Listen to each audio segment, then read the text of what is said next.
In this video, we are talking about 7 income strategies to build a $1 million net worth. I became a millionaire at the age of 28. I'm 31 right now, and the things we're talking about in this video, the things that I spent years and years learning. I really do believe that if you implement these strategies into your own life right now, it will significantly increase the speed in which you reach that $1 million net worth. Let's get started. Okay, the first concept I want to talk about is stagnant money. The last thing you want your money to be called is stagnant money. And you might not know what this means because I literally made it up. But stagnant money is basically money that is not making you more money. It's just literally sitting there. So you can sort of think of stagnant money as money that is sitting on your couch, just watching Netflix, eating junk food, not doing anything with their life. And yeah, this type of money, it's really worthless. Besides any money you have in an emergency account, money that's just sitting there basically adds zero value to your future net worth. And the thing is that with money these days, there are so many ways we can multiply it just by making sure that it's not stagnant. So one of the most basic things you can do is have a high yield savings account. Instead of having your money sit in a bank account getting basically zero interest, open up an account that gets 4%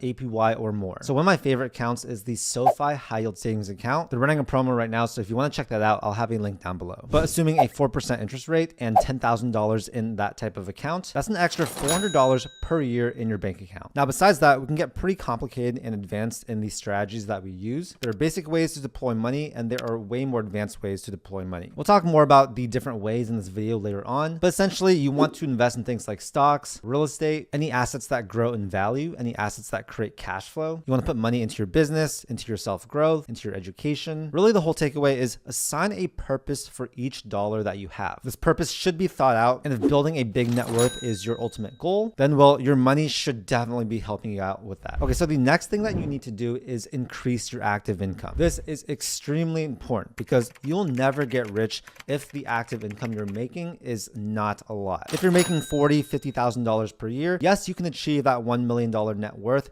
in a long time, probably 20, 30, 40 years. But that's only if you save a significant portion of your money, skip out on any luxuries. And yeah, that personally is not the life I want to live. And so yeah, the most important factor we're looking at is the active income part, how you are generating money. These days with the internet and new trends popping up, it's getting easier and easier to make money, in my opinion. Now, if you have a job and you just want to stay at that job, that's totally fine. There's some immediate things you can do. And the first is to ask for a raise. Second is if you feel like you're being limited by your current job, you can go out and search for another job, right? Most people, when they switch jobs, they are going to increase their income. Another thing you can do is start a side hustle, start a business. But I think the main concept, the thing that's going to really help you make more money is to learn high value skills. It's almost impossible to make a lot of money doing a skill that everyone can learn easily. Rather, if you focus your time and energy on acquiring high value skills, these are skills and services that people are willing to pay a lot of money for, then yes, that will equate to you making more money. High value skills are everywhere these days. I'm not going to get into too much on this, but a quick list of things off the top of my head would include consulting, learning social media, learning how to do e-commerce, learning how to use specific platforms and applications that help other business owners, tutoring tough subjects like the SAT, even blue collar jobs like being a mechanic, a plumber, roofing, solar, all these things. Yeah, there are so many skills out there that can definitely increase your income. And you guys will see that as you increase your income, everything else on this list, it's going to get a lot easier. You're going to have more extra money to invest into things. Your daily necessities will usually be a smaller and smaller percentage of your take-home pay. And that gives you a lot of freedom to put your money to things that actually increase your net worth. Okay, next is to actually acquire a passive income source. Now, most people, they go through life without passive income, and that's okay. But if your goal is to hit a $1 million net worth or greater, having passive income will likely shave 10, 20, 30 years off your timeline. Now, I will say that having passive income, it's not that easy. I know there's a lot of content out there that makes it seem like everyone can just get passive income, but the truth is that passive income requires a big investment of either time, money, or risk at the start. Most people are not willing to make those sacrifices at the start, especially because at the start, you're likely not going to make that much money. So people get sort of bummed out. They just go back to their active income. So really go into this with that mindset where yes, it can take a good amount of time for you to start building that passive income, but once you get there, it is completely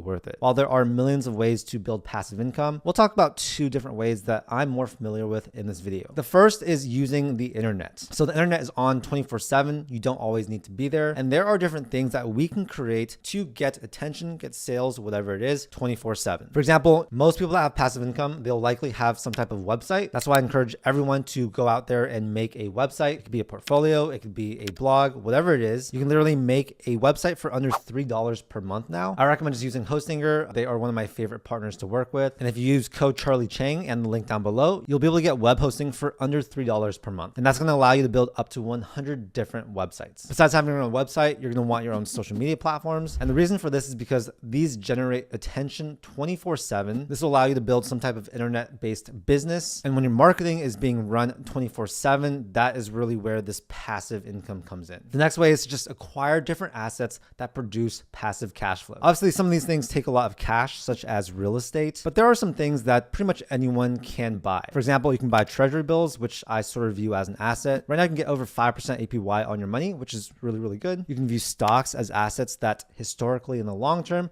go up in value. You can buy cash flowing real estate, even though it is more difficult now. But when you have both active as well as passive income, not only are you more diversified, but this usually means that more money is coming in. And again, I cannot stress the importance of having more money coming into your bank account every single month. That is something that you are completely in control of and something that you should definitely be focusing on if you care about your net worth. Okay, the next thing I want to talk about is you need to buy assets that help reduce your tax bill. Taxes and payroll. Those are likely the biggest expenses for most people, but payroll that actually helps you make more money, whereas taxes, that's literally just money coming out of your bank account going to the IRS. And when you make a lot of money, but you aren't able to keep over half of it, that obviously takes a big chunk out of how much you can save to add to your net worth. The great thing is that there are so many different things we can do if we are proactive and creative with our taxes to reduce our tax bill. Let's talk about a couple of those methods right now. The first is real estate. So real estate can be hard to get into, but the government really wants us to invest in real estate. And the reason why I know this is because in the tax code, they reward people for having real estate. There are ways for you to buy real estate nowadays, do a cost segregation study for accelerated depreciation on that property, use that to offset your passive or active income, and quite frankly, just pay zero to little taxes on your actual income. This is probably the most powerful way for people to actually not pay taxes, and it is completely legal. That's why practically everyone that's a millionaire or billionaire has a ton of real estate. And so if you want to learn more about this, I recommend doing some research about cost segregation studies, real estate professional status with the IRS, and yeah, just learn how you can offset all of your passive or active income by buying real estate. There's also ways to invest in opportunity zones. There are tons of other investments with accelerated depreciation. And yeah, this is the most technical section of this video probably, so don't worry if you don't understand all of it. Just know that you need to stay educated on personal finance and taxes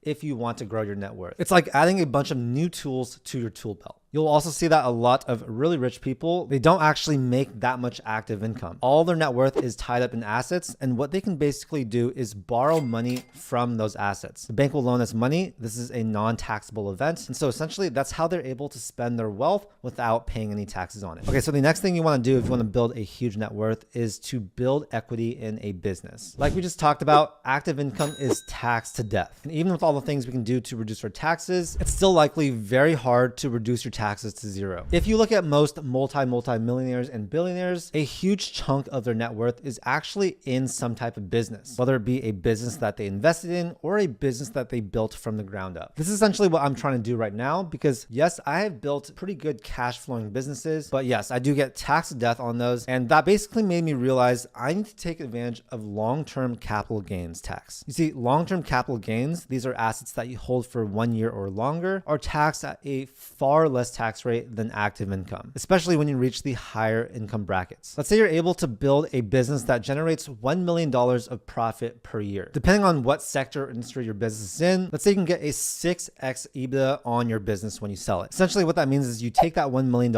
of net profit, multiply by 6, and that's how much your company is worth. So now that I've built up that $1 million per year business, I can sell that business right now for $6 million and then repeat the same thing. This essentially allows you to multiply time. So instead of working for 6 years in that business and making $6 million, I can choose to just sell it right now, get that $6 million instantly, and then do whatever I want with that money. If you do this over and over again with more businesses, you can sort of see how you can basically live 150 years or do 150 years of business within, let's say, 10 short years. This is probably the hardest, but also the most effective strategy that we're talking about in this video. It's one that not that many people can do, but when when you can do it, that's where having a $1 million net worth is literally peanuts. When you have the ability to do this, 10, 100, $1 billion, those should all be pretty reasonable goals. So the next strategy we're talking about is a little bit more boring, but obviously if you want to build your net worth, you do need to actually reduce your spending in some parts of your life. My whole philosophy is for any personal spending, I want to keep that reasonable. I don't want to keep up with the Joneses. I don't want to spend all my money on things that don't actually make me any money. Now, on the other hand, business spending is a whole other beast. When it comes to spending money on things that are going to make me money, I actually don't even view it as spending money. If you are calculated and you're smart and you know what you're doing, every dollar you put into your business should result in, let's say, $3 to $5 of returns. And so when you think of it like that, it becomes sort of like a game where you input $1 and you get out $5, let's say. Most people would not view that as spending, but rather investing into something that generates even more money. Yeah, I don't want to talk about this point for too long, but the whole takeaway is basically separate your personal spending from your business spending and focus all your energy on the actual business spending, because that's where you're going to make the money. Okay, so the last thing we're talking about today is all the new tech that you guys can leverage to build your net worth. If you're not taking advantage of all the cool tech that people have created, AI, hiring overseas, then it's basically like attaching a giant boulder to yourself and trying to run a mile. Obviously, compared to other people, you're going to be a lot slower, and that's definitely not a good thing. Today, there are so many different ways that we can leverage technology as well as an overseas workforce to help us make money. For example, right now, I have over 30 people working for me that are overseas. I spend thousands of dollars per month on different tech tools for my businesses. My entire team uses AI on a regular basis. And yeah, by doing all this stuff, I'm able to move a lot faster than most people. It's not that I'm smarter, it's just that I'm aware of these technologies, of these workforces, and I've taken the time to actually learn and use them. I think that's something that most people just don't get to, and that's a huge deterrent to building a big net worth. So stay on top of new trends, stay on top of all the new tools. Don't be afraid to hire people overseas. For example, you guys can use Paired recruiting, which is my overseas staffing business. All these things increase the profit margins of your business or whatever you're doing and allow you to have more disposable income to invest in assets that grow your net worth. Anyways, congrats for making it this far into this video. I know it was pretty long, but hopefully you found these things helpful and hopefully you actually implement them into your life, because the last thing I want you guys to do is spend this long watching a video but not actually do any of them. Again, all the resources we talked about in this video are gonna be down below. And if you are on your journey to building that $1 million net worth, I do want to say good luck. It's extremely fun. You're in the right place. You're staying on top of things. You're staying educated. And yeah, everyone has that potential to hit that net worth number. And yeah, it's gonna be worth it. If you guys got any value from this video, please consider giving it a like, comment something that you found useful down below. And also, if you haven't already, subscribe to this channel for more content just like this. I make a ton of videos about personal finance, investing, and entrepreneurship. My whole goal is to help you become financially successful. All right, that's it for this video. Thank you so much, and I'll see you in the next one. Peace.